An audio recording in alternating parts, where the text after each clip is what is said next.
une de ses premières remarques, c'est de dire que les Wallons sont toujours un peu ancrés dans leur passé et que les politiciens wallons ont pendant très longtemps freiné un petit peu l'entrepreneuriat. Alors est-ce que vous trouvez que cette image de la Wallonie, est-ce que vous trouvez que c'est toujours d'actualité?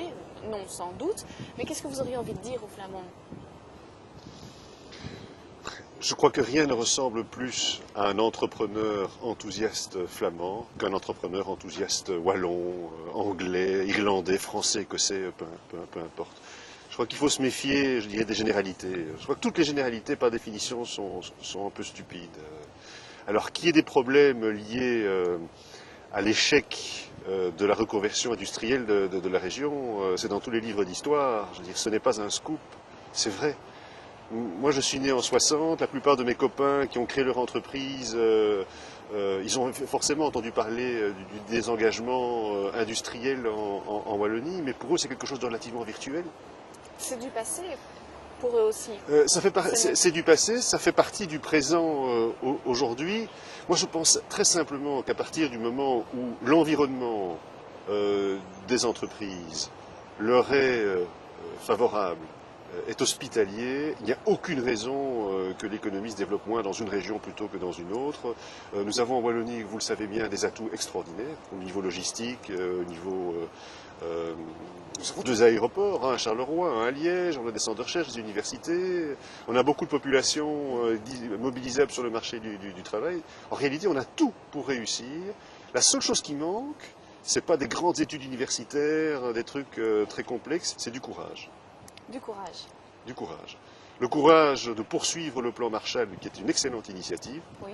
qui a concentré l'aide incitative de la région sur 5 pôles qui représentent véritablement l'avenir pour nous tous. Il faut compléter les efforts du plan Marshall en actionnant 3 autres leviers qui sont absolument indispensables. L'enseignement.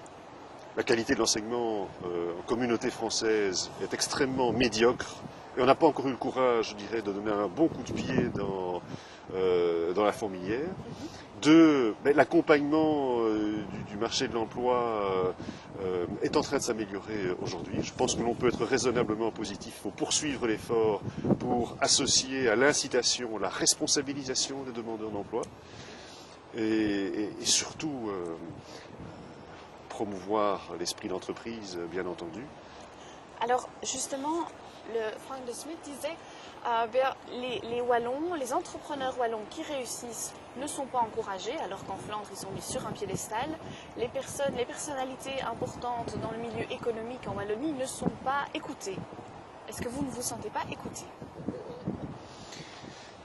J'ai en fait le sentiment que les entrepreneurs wallons, en tout cas ceux que j'ai l'habitude d'entendre, d'écouter sur ces questions, ce qui les préoccupe, ce sont, je dirais, des questions essentiellement juridiques, financières, matérielles, administratives, à la rigueur, mais peu importe d'être écouté ou de ne pas être écouté, pour autant que l'environnement dans lequel nous essayons de développer nos activités puisse être amélioré.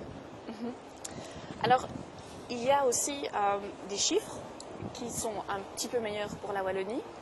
Alors, du côté de la Flandre, il y a souvent une mauvaise réputation de la Wallonie. Alors, Frank de Smet conclut dans son analyse, c'est peut-être un petit peu court, néanmoins, cependant, les chiffres ne sont pas encore satisfaisants.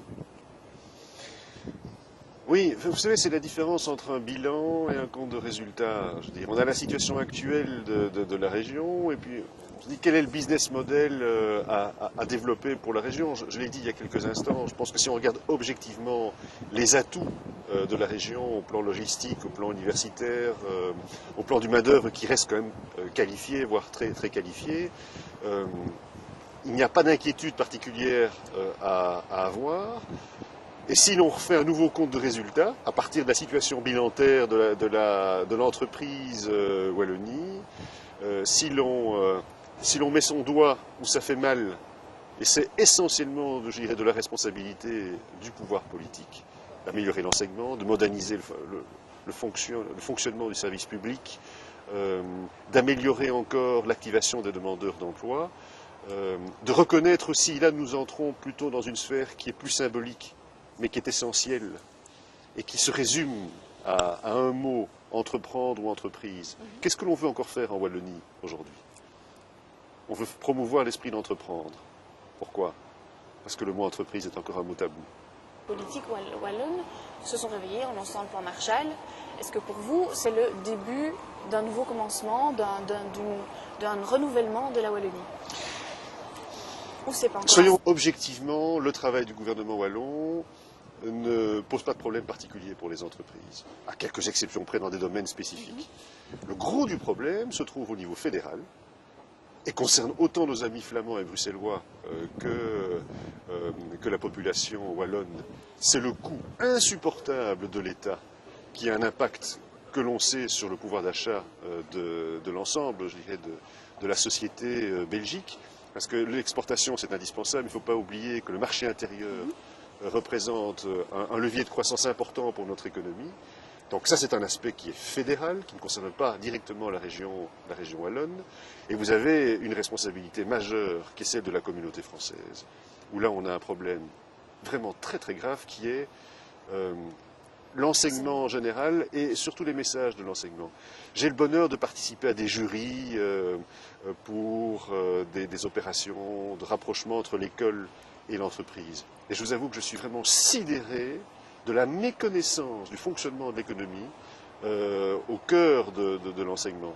On a un peu l'impression, si vous voulez, quand on participe à ces jurys, que l'entreprise, c'est l'esprit d'équipe. C'est travailler ensemble, c'est un côté sympathique, fleurs bleues, etc. C'est indispensable. Il est clair que, quelle que soit l'activité, le niveau de responsabilité qu'on a dans une entreprise, qu'elle soit commerciale ou non marchande, pouvoir travailler en équipe, ce sont des talents à développer chez les jeunes. Mais l'entreprise, c'est ça et autre chose aussi. C'est l'initiative individuelle. Il faut savoir travailler en équipe, mais il faut savoir aussi reconnaître qu'il y a un moment, il y a quelqu'un qui voit plus loin, plus haut que les autres. Nous ne sommes pas tous placés, je dirais, au même niveau par rapport à la prise de risque, etc.